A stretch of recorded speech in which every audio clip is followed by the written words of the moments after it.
આજે પૃથ્વી પર જેટલા પણ મનુષ્ય જાતિ છે, હર એક વ્યક્તિ સફળ થવા માંગે છે. તમે થવા માંગો છો ને સફળ? ભણવાના ક્ષેત્રમાં જે બાળક છે તે ભણતરની અંદર સફળ થવા માંગે છે. ખેતી કરતો ખેડૂત પોતાની ખેતીમાં સફળ અને આશીર્વાદિત થવા માંગે છે. નોકરી કરતો એક વ્યક્તિ પોતાની નોકરીમાં સફળ અને આશીર્વાદિત થવા માંગે છે.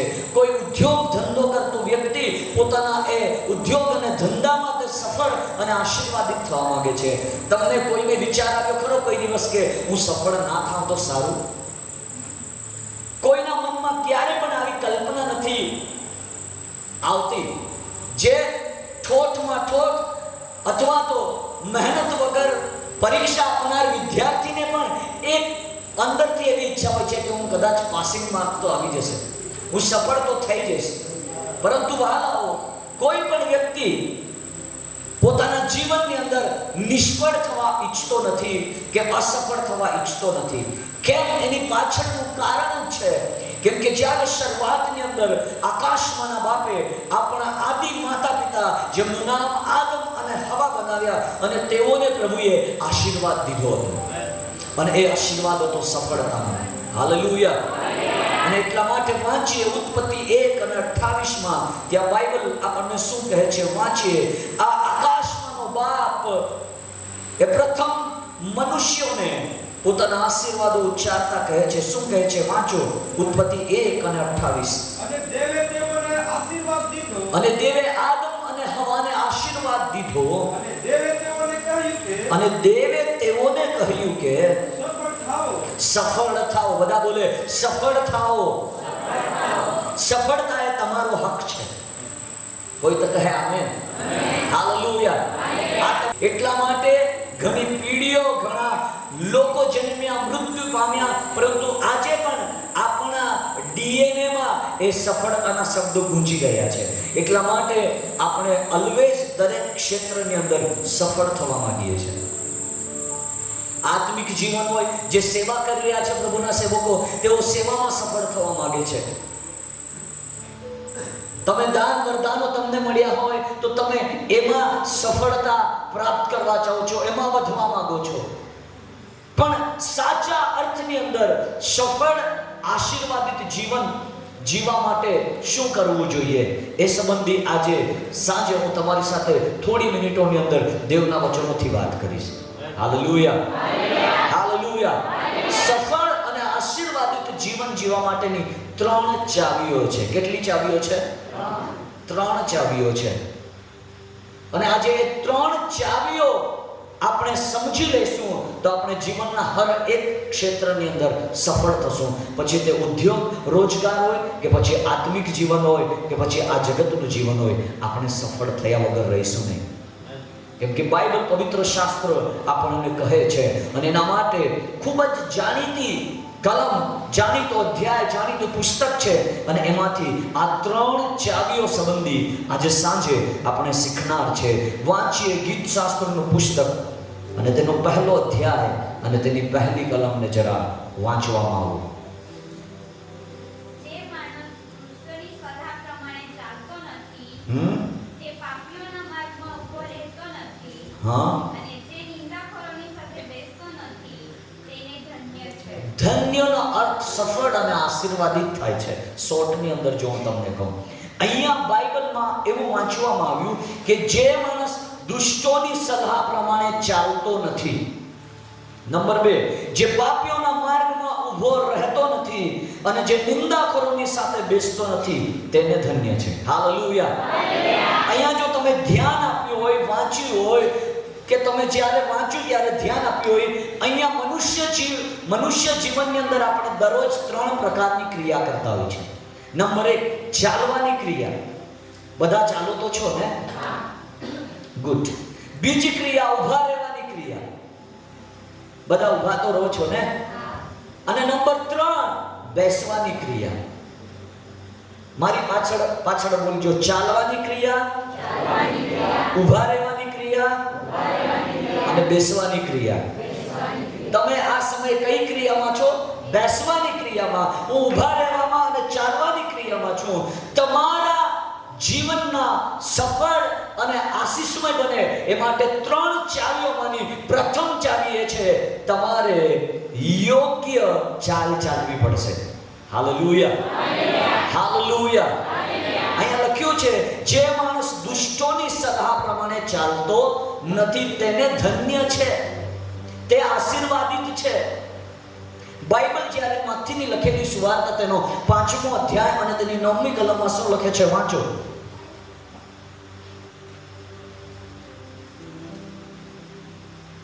મત્થી 5 અને 9.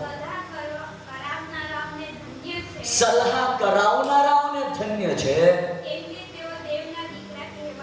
Hallelujah, hallelujah, hallelujah. પહેલી બાબત હું કહી રહ્યો છું, યોગ્ય ચાલ ચાલવી પડશે. અહીંયા સલાહ સંબંધી બાઇબલ કે છે, આપણે વાંચી ગયા કે જે માણસ દુષ્ટોની સલાહ પ્રમાણે ચાલતો નથી તેને ધન્ય છે. આજે જ્યારે તમારા જીવનમાં તકલીફો આવશે, મુસીબતો આવશે, વેદના આવશે, ઉત્પીડન આવશે, સંઘર્ષો આવશે, ઘણા લોકો તમને સલાહ આપશે. કેટલાક લોકો સારી સલાહ પણ આપશે, કેટલાક ખોટી સલાહ પણ આપશે, પણ તમારે કઈ સલાહ પ્રમાણે ચાલવું એ તમારા હાથમાં છે, તમારી પસંદગી છે. ઘણી બધી વખત જ્યારે તમારા જીવનમાં તકલીફો આવશે, તમે ચર્ચમાં આવશો, ઘણા લોકો કદાચ તમને આવીને કહેશે તમે બધું જ કરાવી લીધું ને, તમે ઈસુ કર્યું, તમે પ્રાર્થના કરી, તમે બધું જ કર્યું ને, હવે મારી સલાહ પ્રમાણે તમે કરો, તમે ત્યાં પણ જઈ આવો. અને ઘણી બધી વખત આપણા લોકો ગેરમાર્ગે દોરાઈ જતા હોય છે અને એટલા માટે સફળ નથી થતા, એટલા માટે આશીર્વાદિત નથી થતા. વહાલાઓ, બાઇબલ કહે છે સલાહ કરાવનારાઓને ધન્ય છે, કેમ કે તેઓ દેવના દીકરા કહેવાશે. Hallelujah, hallelujah. મારી પાસે ઘણી બધી વખત લોકો ગમે તે વિષયોને લઈને સલાહ માંગતા હોય છે, હું બાઇબલના વચનોથી સલાહ આપું છું. ઘણી બધી વખત પ્રભુના ઘણા એવા દાસો પણ હોય છે કે જેઓ અમુક બાબતો જે સાચી સલાહ આપવી જોઈએ તે આપી શકતા નથી. બાઇબલ કહે છે જ્યાં વેદની જરૂર છે ત્યાં વેદનો પણ ઉપયોગ કરો તમે, જ્યાં ડોક્ટરની જરૂર છે ત્યાં ડોક્ટરનો પણ ઉપયોગ કરો. હવે તમારો વિશ્વાસ જો એ લેવલનો કે મારે ડોક્ટર પાસે નથી જવું, તો એ તમારા હાથમાં છે અને તમને એ સાજા પણ મળી શકે છે. Hallelujah, hallelujah. એક નાનકડી દીકરી હતી અને એ દીકરીને ગુલામ બનાવીને અરામની અંદર જે અરામના રાજાનો સેનાપતિ નામાન હતો અને એ નામાનના ઘરે આ એક દીકરીને ઇઝરાયલ દેશમાંથી ત્યાં લઈ જવામાં આવી હતી. નાની દીકરી હતી અને એ જે નામાન એક પ્રતિષ્ઠિત વ્યક્તિ હતો, એ રાજાનો સેનાપતિ હતો અને એના દ્વારા અરામે વિજય પ્રાપ્ત કર્યો હતો અને એ પરાક્રમી અને શૂરવીર પુરુષ હતો. પણ એની અંદર એક ખામી હતી, એ કોડિયો હતો, તાકાતવર હતો, વિજય અપાવ્યો હતો, પણ એની અંદર એક ખામી હતી. પણ જ્યારે એના કોડને આ દીકરી જોઈ છે, જે ગુલામી અવસ્થાની અંદર તેને લાવવામાં આવી હતી, એ દીકરી પોતાની માલકીનને કહે છે, માલકીન, મેડમ, બધું બરાબર છે. એ કહે છે બીજો રાજા 5મો અધ્યાય અને તેની 3જી કલમમાં તેણે પોતાની શેઠાણીને કહ્યું કે ઈશ્વર કરે ને મારો મુરબ્બી સમરૂનમાંના પ્રબોધક પાસે જાય તો કેવું સારું, કેમ કે ત્યારે તો તે તેનો કોડ મટાડે. Hallelujah, hallelujah. અહીંયા આ દીકરી સલાહ કરાવે છે. આપણે વાંચી રહ્યા છે સલાહ કરાવનારાઓને ધન્ય છે. સફળ અને આશીર્વાદિત જીવન જીવવા માટે આપણે યોગ્ય ચાલ ચાલવી પડશે. જે સલાહો મળે છે એ સારી સલાહો અપનાવવી પડશે. જ્યારે આ સલાહ આ દીકરીએ પોતાની શેઠાણીને કહ્યું અને શેઠાણીએ જ્યારે પોતાના પતિને કહ્યું, એ સેનાપતિને કહ્યું, નામાનને, ત્યારે નામાન કદાચ વિચારતો હશે, હું સેનાપતિ છું, દેવનો સેવક મારી પાસે આવવો જોઈએ, હું કેમ જાઉં? હોઈ શકે ઘણી બધી વખત આપણી માનસિકતા પણ એવી, અમે 10 રૂપિયા દાન નાખીએ છીએ, પાસ્ટરને દશાંશ આપીએ છીએ, તો પાસ્ટરે અમારી પાસે આવવું જોઈએ કે પછી અમારે એની પાસે જવું જોઈએ? ઘણી બધી વખત આવા સવાલો અને આવા વાદ વિવાદોની અંદર ઘણી મંડળીઓ ઘેરાયેલી હોય છે. પણ નામાને એ દીકરીની સલાહને માની સ્વીકારી અને એ પ્રમાણે એ ચાલ્યું. Hallelujah, hallelujah, hallelujah. આજે ઘણી બધી વખત તમારી પ્રતિષ્ઠા તમને એ બાબત કરવા માટે રોકી શકતી હોય. જ્યારે તમે બીમાર હો છો, તમે દવાખાના સુધી જાઓ છો કે દવાખાનું તમારે ત્યાં ચાલીને આવે છે? પહેલાના સમયની વાત જો કરો, અમે નાના હતા, બીમારોને ચર્ચમાં લાવવામાં આવતા હતા. બાળક છે, હવે બીમારોને ઘરે મૂકી દેવામાં આવે છે અને સારા અહીંયા આવે છે. આ ચર્ચ સારા લોકો માટે નથી, બગડેલાને સુધારવા માટે અને બીમારોને સાજા કરવા માટેનું આ સ્થળ છે. Hallelujah, hallelujah.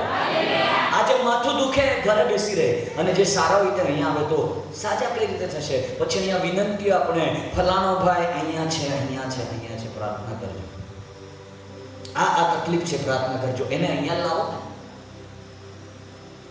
જ્યારે માથું દુખે છે ત્યારે ગમે તેટલો વરસાદ હોય, તબિયત બરાબર ના હોય તો પણ ગમે તે રીતે છેલ્લે 108 ને તો એ ફોન કરીને લઈ જતા છો કે નહીં હોસ્પિટલે? શું આપણો પ્રભુ એવો ગયો ગુજર્યો છે કે તમે એની પાસે આવવા માટે એટલી તસદી નથી લઈ શકતા? આ દીકરીએ એક જ સલાહ આપી, શેતાની, ઓ ભલું હતો એ મારો મુરબ્બી, મારો માલિક, સમરૂનની અંદર જે પ્રભુનો સેવક છે ત્યાં જતે આ દીકરીને વિશ્વાસ હતો. બોલો, આ નાની દીકરીને વિશ્વાસ હતો કે મારો મુરબ્બી ત્યાં જશે અને પ્રભુ તેને સાજો કરી દેશે. આજે ઘણી બધી વખત આપણી અંદર વિશ્વાસ નથી હોતો, એ ઉત્પન્ન થવો જોઈએ, અને વિશ્વાસ દેવના વચનો સાંભળવાથી ઉત્પન્ન થશે. Hallelujah, hallelujah. યોગ્ય ચાલ ચલો સફળ અને આશીર્વાદિત જીવન જીવવા માટે. આગળ જતા ઘણી બધી એ ઘટના ઘણી બધી ઘટી. પ્રભુનો સેવક જ બહાર નહીં નીકળ્યો. કીધું યર્દનમાં જઈને કેટલી ડૂબકી લગાવી લે? 7. આપણે હોત તો નામાન બી લાલ પીળો તો થઈ જ ગયો હશે. બધા કે આપણી છે. ઓકે, એટલે અમે 2-3 જણ છે, બધા તમે સારા છો, પ્રભુની સ્તુતિ થાવ. એને ના છૂટકે એ સલાહ માની, એ પ્રમાણે વર્ત્યો, એ પ્રમાણે યોગ્ય ચાલ ચાલ્યો. જે એને સૂચન આપવામાં આવ્યા હતા કે સમરૂનમાં જા, એ સમરૂનમાં ગયો. એના માટે એ બાબત માયને નહોતી રાખતી કે મને એક છોકરીએ કીધું છે જવા માટે. એના માટે સાજા બનવું એના માટે સૌથી શ્રેષ્ઠ અને પ્રાથમિક બાબત હતી. એના માટે એટલા માટે કોણે કહ્યું છે, ક્યાં જવા કહ્યું છે, એને વધારે ચિંતા નહીં કરી. પણ જ્યારે એ ગયો, બાઇબલ કહે છે નામાન કોળી શુદ્ધ થઈ ગયો. સફળ જીવન જીવવા માટે યોગ્ય ચાલ ચાલો. અહીંયાથી તમને વચનો આપવામાં આવે છે. એ વચન સાંભળનારા જ નહીં, પણ સાંભળીને પાળનારા થઈ જાય. બાઇબલ એવું કહે છે તિમોથીમાં કે અંતના સમયમાં લોકો પોતાના કાનને સારા લાગે એવા પ્રચારકોને શોધી કાઢશે. જે દુઃખની સાથે મારે કેવી પડી રહી છે, જે યુટ્યુબ પર વધારે ચાલશે તે મીટિંગોમાં વધારે ચાલશે. જેના વિડીયો વધારે જશે તેને લોકો વધારે બોલાવશે, કેમ કે લોકોની માનસિકતા એ છે કે આ વ્યક્તિનો પ્રભુ અદ્ભુત રીતે ઉપયોગ કરે છે. પણ ઘણા લોકો એવા પણ છે જે મીડિયાનો ઉપયોગ નથી કરતા, પણ દિવસ અને રાત દોડે છે. યોગ્ય ચાલ ચાલીએ જેથી કરીને આપણે સફળ અને આશીર્વાદિત થઈએ. Hallelujah, hallelujah, hallelujah. બીજું ઉદાહરણ કહીશ. હન્નાનો દીકરો શમુએલ પ્રભુ પાસેથી માંગ્યો હતો એને, અને જ્યારે પ્રભુએ આપ્યો, એનું ધામણું છૂટ્યું, ત્યારબાદ એ બાળકને સેવા માટે સમર્પિત કરી દેવામાં આવ્યો. અને જ્યારે તેને સમર્પિત કરી દેવામાં આવ્યો, બાઇબલ એવું કહે છે સમય જતા એ બાળકની સાથે દેવ વાર્તાલાપ કરવા લાગ્યો. અને પરમેશ્વર એ દીકરાને બોલાવે છે, શમુએલ, શમુએલ. દેવ બોલાવે છે, પણ આ દીકરો જાય કોની પાસે છે? એલી પાસે. બીજી વખત બોલાવે છે, જાય છે ને કહે છે કે પ્રભુના સેવક, તમે મને બોલાવ્યા નથી દીકરા, સૂઈ જા. બીજી વખત બોલાવે છે પ્રભુ, શમુએલ, શમુએલ. બીજી વખત પાછો જાય છે, પાછો કહે છે હજુ મને બોલાવે. કદાચ આપણે હોત તો શું કે 2 વખત થઈ ગયું. આ પાસ્ટર નક્કી ગાંડો થઈ ગયો લાગે, સપનામાં બડબડિયા કરતો હોય. અહીંયા દેવ બોલાવે છે અને શમુએલ જાય કોની પાસે છે? દેવના સેવક પાસે. કેમ? કેમ કે પ્રભુ એલીના અવાજમાં શમુએલની સાથે વાત કરી રહ્યો હતો. આજે એ પ્રભુ મારા શબ્દો દ્વારા તમારી સાથે વાત કરી રહ્યો છે કે જેથી કરીને તમારા જીવનોનું એક કલ્યાણ થાય, રૂપાંતરણ થાય અને તમે સફળ અને આશીર્વાદિત જીવન જીવી શકો. ત્રીજી વખત પણ જ્યારે થયું ત્યારે એલીને પણ ધ્યાન આવ્યું આ દીકરાને ચોક્કસ ઈશ્વર બોલાવી રહ્યો છે. બધા કહો, એલીએ શમુએલને સલાહ આપી. Hallelujah, hallelujah, hallelujah. શું સલાહ આપી? દીકરા, હવે પછી જો તને એવું પોકારવામાં આવે તો કહેજે, બોલ પ્રભુ, તારો દાસ સાંભળે છે. પ્રત્યુત્તર જવાબ કઈ રીતે આપવો તે આ પ્રભુનો સેવક તેને શીખવે છે. જ્યારે એ પ્રમાણે થયું અને પ્રભુએ એ દીકરા શમુએલ સાથે વાત કરી.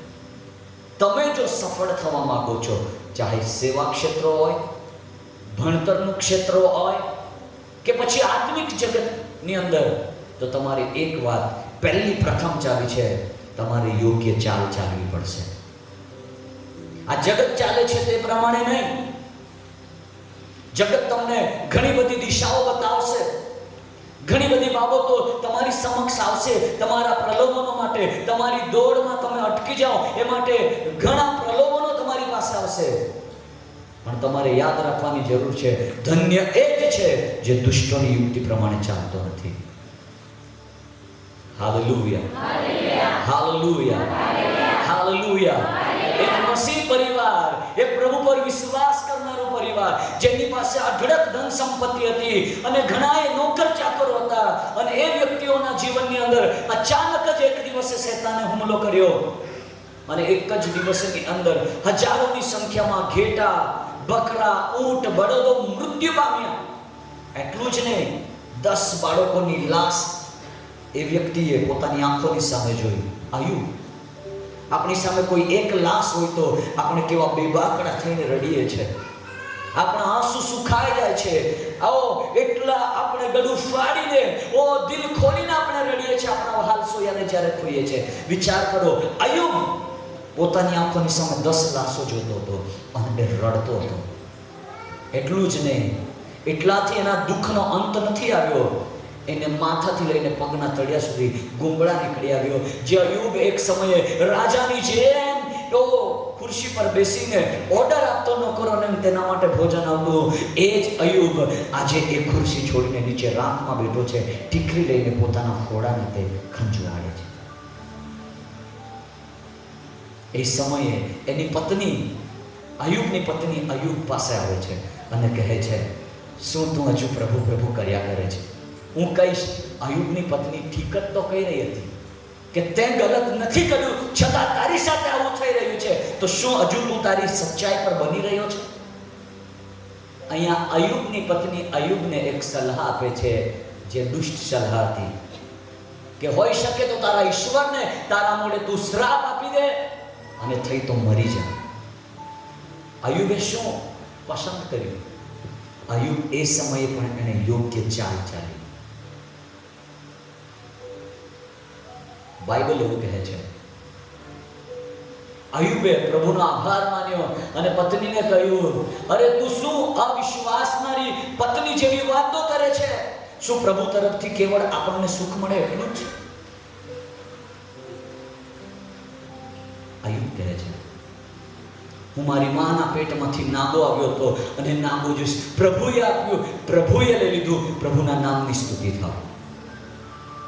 અયુબનો એટીટ્યુડ, વલણ તો જુઓ તમે. આપણા જીવનમાં આવી પરિસ્થિતિ આવે તો કદાચ 2 વર્ષ આપણે ચર્ચમાં ના જઈ શકીએ. અયુબ એવી ચાલ ચાલ્યો. અયુબના જીવનમાં એટલા માટે ડબલ બમણો આશીર્વાદ આવ્યો કેમ કે તે દુષ્ટોની યુક્તિ પ્રમાણે ચાલ્યો નથી. Hallelujah, hallelujah. એની પત્નીએ એને સલાહ આપી, તું ભાઈ શું પ્રભુ પ્રભુ કરે છે? શ્રાપ આપ દેવને ને મરી જા.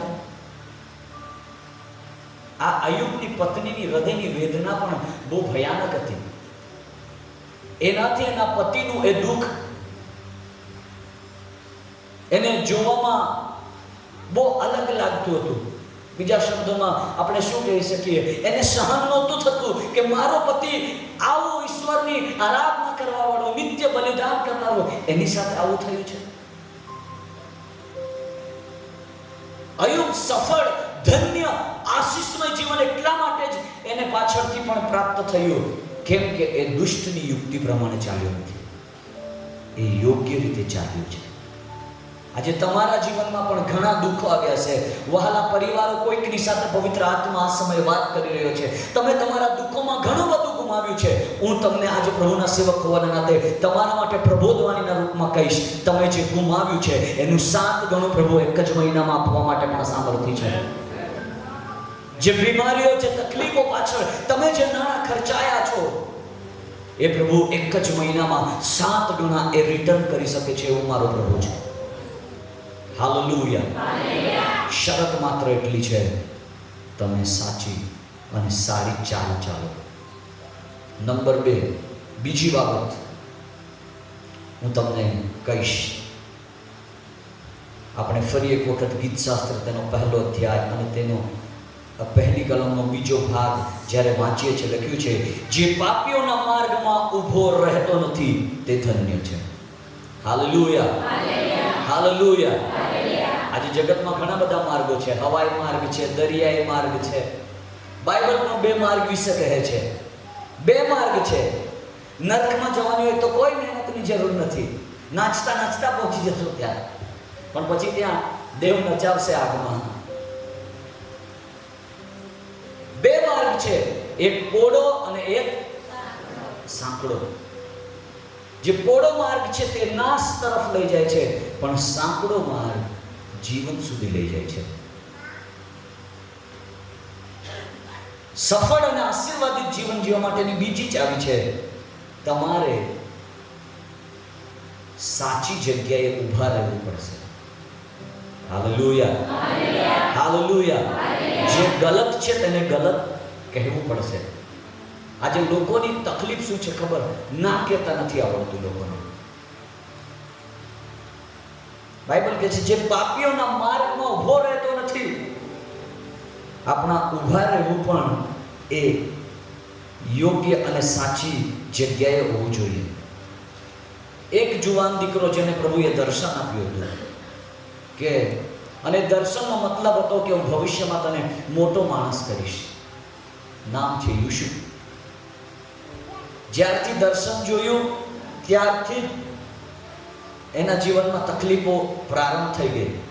ભાઈઓ વિરોધ કરવા લાગ્યા, માતા પિતા પણ એને ધમકાવા લાગ્યા, ચૂપ રહે.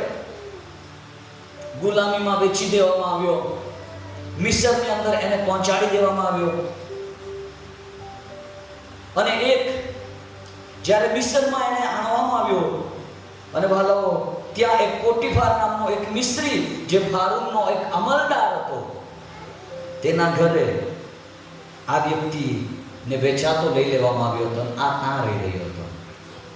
ઉત્પત્તિ જ્યારે 39મો અધ્યાય અને તેની 2જી કલમમાં લખ્યું છે, અને યહોવા યુસુફની સાથે હતો ને તે ભાગ્યવાન હતો, અને તે તેના શેઠના એટલે તે મિસરના ઘરમાં રહ્યો, અને તેના શેઠે જોયું કે યહોવા તેની સાથે છે ને તે જે કંઈ કરે છે તેમાં યહોવા તેને સફળ કરે છે.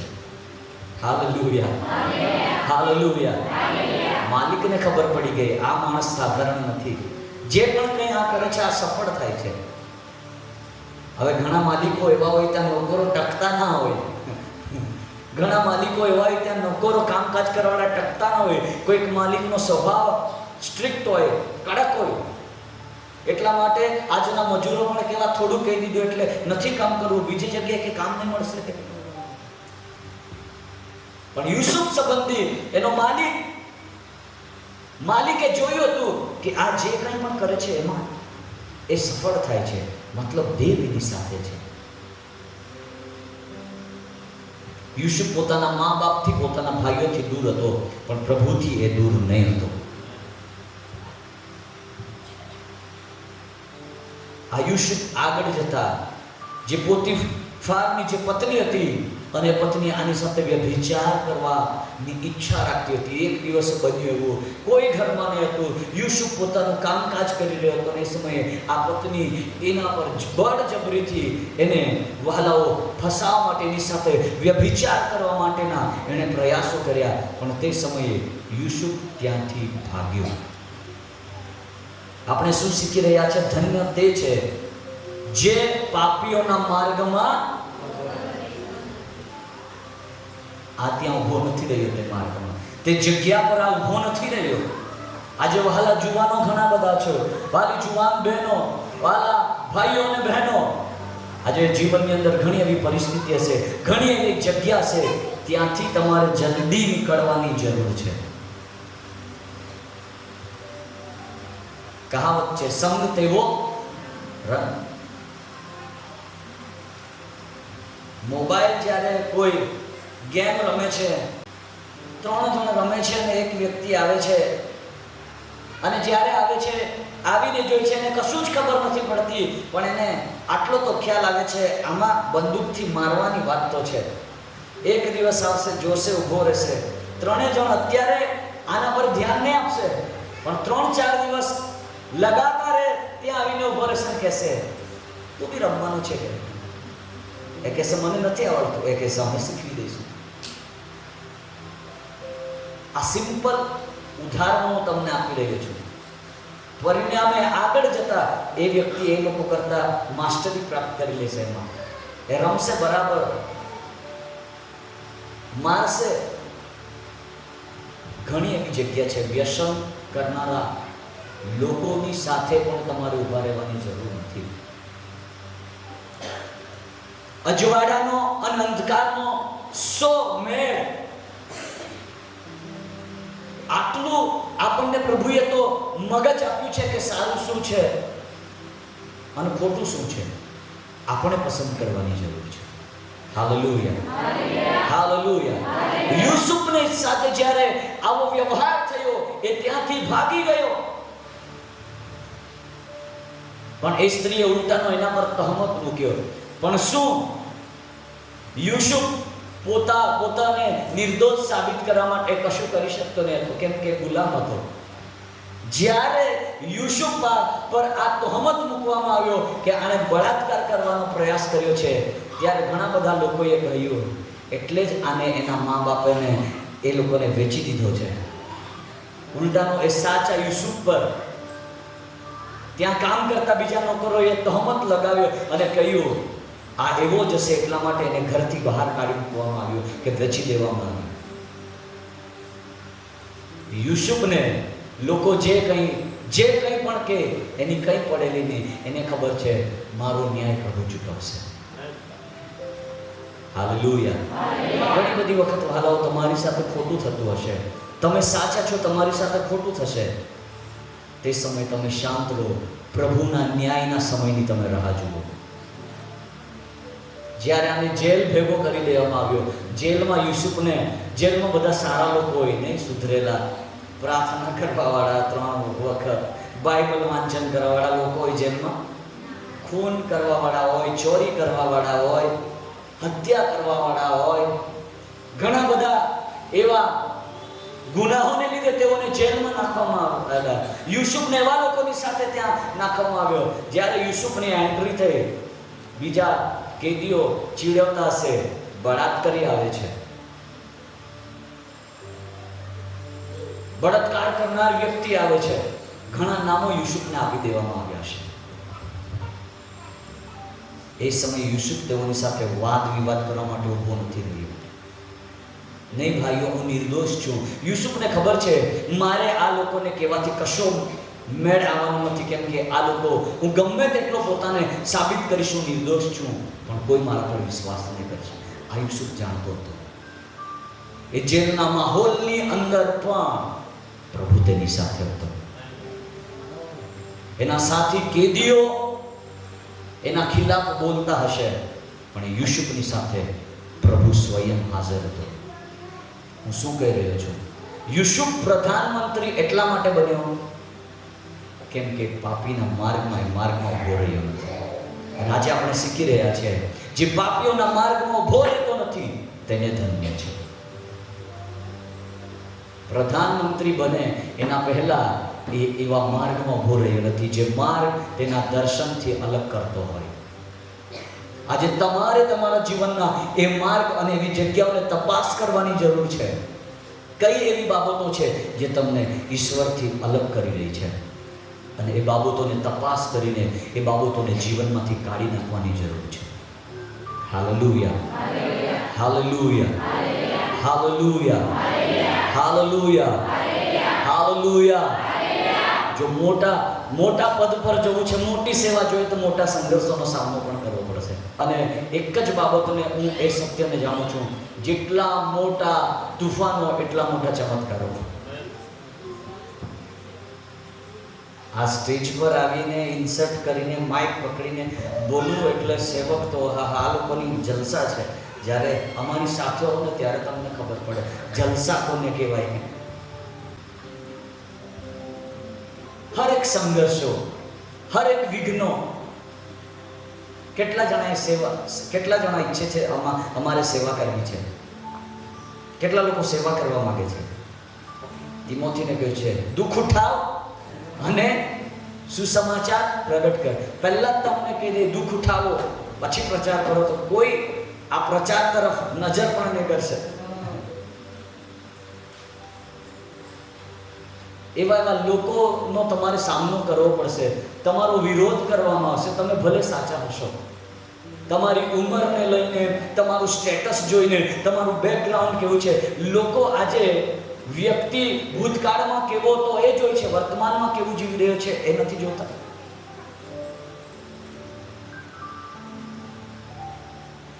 એટલા માટે હું કહું છું, જો સફળ અને આશીર્વાદિત જીવન જીવવું હોય તો તમારે એવી ઘણી જગ્યાઓને છોડવી પડશે. કેવી જગ્યા? ફોર એક્ઝામ્પલ, જ્યાં તમારી તારીફ વધારે થતી હોય ને એ જગ્યાથી દૂર રહેવાનું.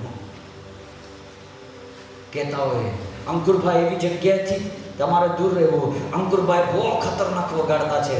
પ્રભુને કહેવાનું થેન્ક યુ, સામેવાળાને કે બસ આટલું જ, ચણાના ઝાડ પર મારે નથી ચડવું. આ બાબતોથી ઓલવેઝ દૂર રહેવું.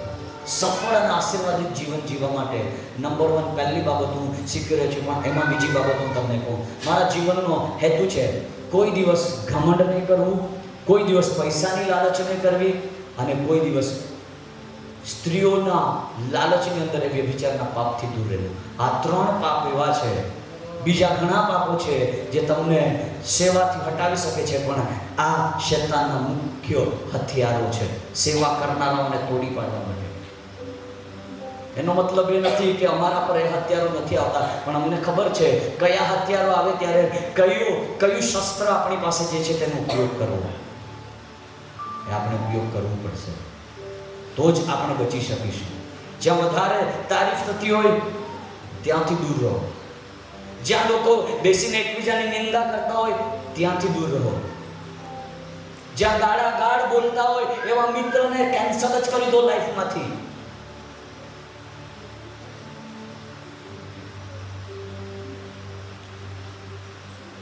મોબાઈલના એટ્રેક્શનથી દૂર ભાગો. વોટ્સએપના કોઈ દિવસ પગ જોયા તમે? ઇન્સ્ટાના જોયા? પણ કોઈ પૂછે તો શું કરશે? વોટ્સએપ ચલાવું છું. અરે વોટ્સએપ તમને ચલાવે છે.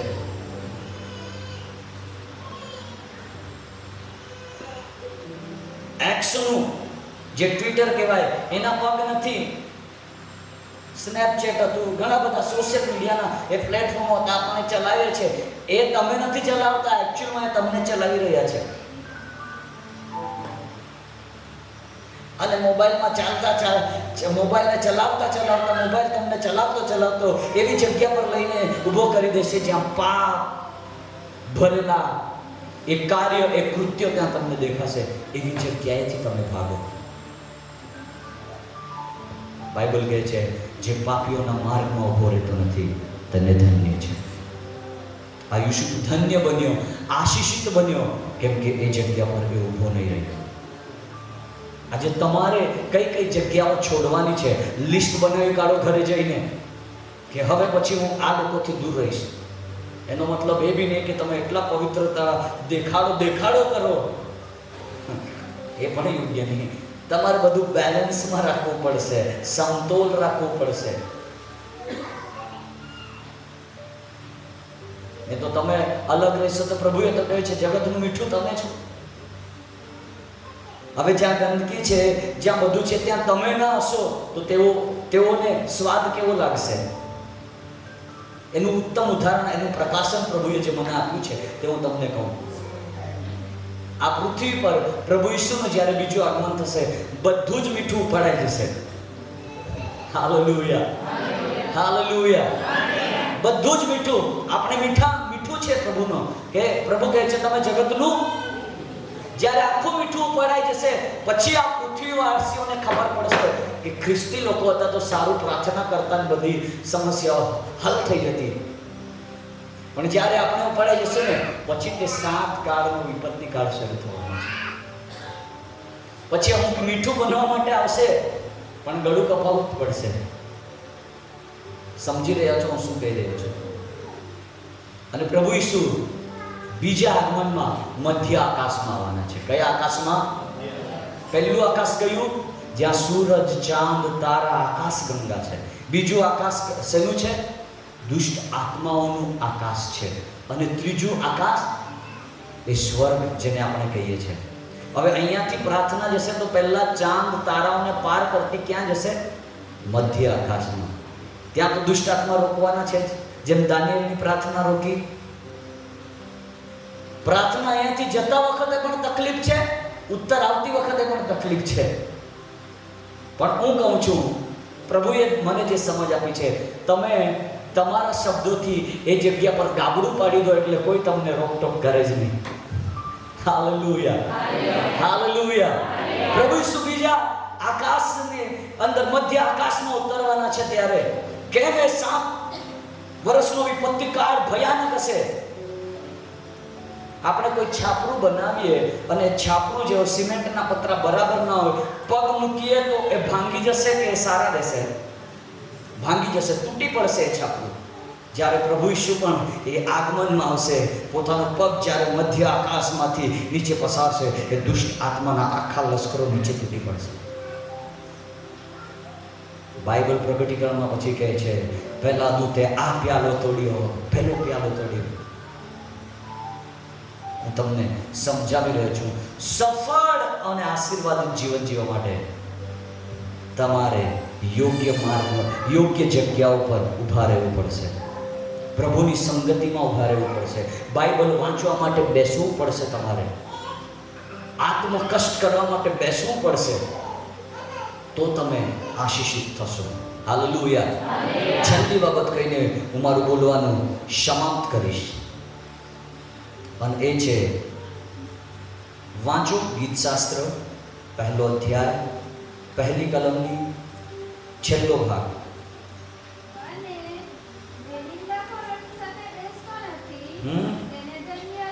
આપણે અત્યાર સુધી જોયું ચાલવાનું, ઊભા રહેવાનું અને હવે બેસવાનું. નિંદાખોરોની સાથે બેસતો નથી તેને શું છે? ધન્ય છે. પ્રભુ ઈસુના સ્વર્ગારોહણ બાદ પ્રભુએ તેના શિષ્યોને સાથે વાયદો કર્યો હતો કે હું જાઉં છું પણ તમારા માટે એક સહાયક મોકલી આપીશ. આજે જેમ આદમ એકલો હતો, પ્રભુને નહીં સારું લાગ્યું એટલા માટે હવા બનાવી. આજે હું અને તમે એકલા નહીં રહીએ એટલા માટે પવિત્ર આત્મા બનાવવામાં આવ્યું, જેને સલાહકાર તરીકે પણ ઓળખવામાં આવે. સલાહકારનું કામ શું હોય? જ્યાં સમજ ના પડતી હોય ત્યાં પૂછવું પડે કે જેણે સલાહ લેવી છે, પવિત્ર આત્માજી મને આ બાબતમાં નથી સમજ પડતી, તમે મને કહો. આપણે કોઈ દિવસ એ રીતે પવિત્ર આત્મા સાથે વાત કરી છે? આપણને પવિત્ર આત્મા એટલે ઠંડુ ઠંડુ પવન આવે, ઓ રૂવાટા ઊભા થઈ જાય એટલે પવિત્ર આત્મા. ઓ માય ગોડ, પવિત્ર આત્મા પામવું એટલે તાળી વગાડવી, જોરથી સ્તુતિ કરવી, અન્ય ભાષા બોલો એટલું જ. ને પવિત્ર આત્મા પામવાનો એકચ્યુઅલમાં સાચો અર્થ એ છે પ્રભુની સમાનતામાં બની જવું, આપણા જીવનોમાં બદલાણ આવી જવું. અને ત્યારબાદ એ લક્ષણો દેખાશે. જ્યાં જ્યાં લોકો પવિત્ર આત્માથી ભરપૂર થયા છે તેઓમાં પહેલું લક્ષણ જોવા મળ્યું છે, તેઓ અન્ય ભાષાઓ બોલ્યા છે. Hallelujah, hallelujah. તમારે સફળ અને ધન્ય જીવન જીવવા માટે તમારે સારી જગ્યા પર બેસવું પડશે. આ લોકોને કહ્યું હતું પ્રભુ ઈશુએ કે હું સહાયકને મોકલી આપીશ, હું પવિત્ર આત્માને મોકલી આપીશ. ક્યારે મોકલી આપીશ એની ગેરંટી કોઈ નહીં આપી. પ્રભુ ઈશુ પુનરુત્થિત થયા, 40 દિવસ સુધી લોકોને એ સાબિત કરતા રહ્યા કે હું જીવતો થયો છું. જ્યારે 40 દિવસ પછી પ્રભુ ઈશુનું સ્વર્ગારોહણ થયું, પ્રભુ પડાઈ ગયા, 41મા દિવસથી આ લોકો પ્રાર્થનામાં બેઠા. કેટલા દિવસની પ્રાર્થના હતી આ લોકોની? એ લોકોને ખબર નહીં હતી, પણ ક્યાં સુધી બેસવું છે એ એમને ખબર હતી કે જ્યાં સુધી પવિત્ર આત્મા નથી ઉતરતો ત્યાં સુધી અમારે ઉઠવાનું નથી. આટલું ખબર હતું બસ. પહેલો દિવસ 41મો એટલે તેઓના માટે પહેલો દિવસ. પ્રાર્થના કરવા લાગ્યા. ઘણા લોકો તો 120 લોકોમાંથી તમને કહું, ઘણા લોકો એટલા માટે ત્યાં બેઠા હતા કેમ કે તેઓને બીક લાગતી હતી કે રોમન સૈનિકો આવીને મારી બારી નાખે તો. એના કરતાં બધા અહીંયા બેઠા છે તો બેસીને પ્રાર્થના કર્યા કરીએ જેથી કરીને બચી જઈએ. પણ જેમ જેમ એ પ્રાર્થના સભા ચાલુ થઈ, કોઈ પોસ્ટર નહીં, કોઈ એડવર્ટાઇઝ નહીં, કોઈ જાગૃતિ, આત્મિક રિવાઇવલ એવા મોટા મોટા પોસ્ટરો નહીં લગાવવામાં આવ્યા. એક જ દર્શન હતું તેઓની પાસે કે આપણે બેસવાનું છે બસ, અને જ્યાં સુધી પવિત્ર આત્મા નથી ઉતરતો ત્યાં સુધી એનો ઇંતજાર કરવાનો છે.